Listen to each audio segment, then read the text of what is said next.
This is the story of a house. The house is in Dawson City, Yukon, site of a late 19th century gold rush, and long a fabled destination for generations of travelers, tourists, and artists of all kinds. It is the house where Pierre Berton was born. In his day, Berton was one of Canada's most popular and prolific non-fiction writers. He also co-founded Writers' Trust. As importantly, the house is on the traditional land of the Gwich'in.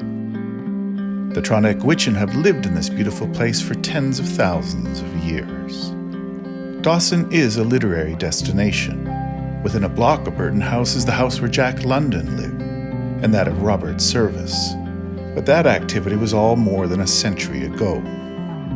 But for the past 25 years and into the new century, Berton House has been the temporary home to some 100 Canadian authors from every corner of the nation. This brings the story up to the present day. Since 2008, Writers' Trust has owned the house and managed its 4 annual residencies. Pierre Berton himself believed the house, his house, the Residency, would bring the South to the North and the North to the South. It would serve as ambassador for the Yukon and the people there. Everyone would be enriched. The writers who stayed and worked in Dawson, the local residents who benefited from their presence. Many exceptional Canadian writers have completed a residency at Berton House, including Lawrence Hill, Pashamala, Manjushri Thapa, and Drew Hayden Taylor.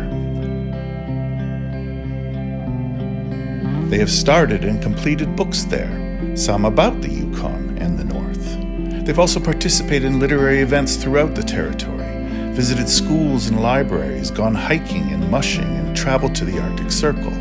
They've made lifelong friends. They've changed their views of Canada and been changed themselves because of the experience.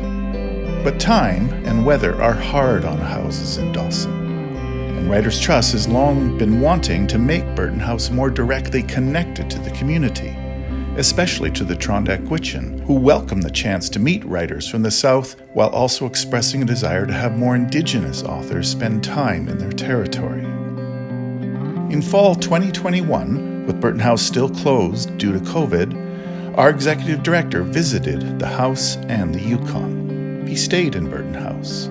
He met with people from the government and community. He listened. From this, Writers' Trust took away that 1. We needed to renovate the house, including to make it more accessible before reopening it to visiting authors, and 2. We needed to integrate our writers' residency program with the Gwich'in community. This past spring and summer, Berton House underwent a substantial refit and upgrade, thanks to a grant from the Yukon government through the Community Development Fund, and thanks to the support of our longtime partners and volunteers in Dawson, the Dawson City Community Library and the Klondike Visitors Association. Writers' Trust also redesigned our residency program to both allow it to continue into the future and to ensure that we have an Indigenous author living and working there each autumn, a season of storytelling for the Gwich'in. Our first guest, Paul Sesakwesis, a Willow Cree writer, editor, curator, and journalist, settled into the reopened house in early October. This important artist residency, reaffirmed in its commitment to providing writers a place to create and to bringing people together, lives on deeper into the 21st century, as Pierre Berton would have wanted.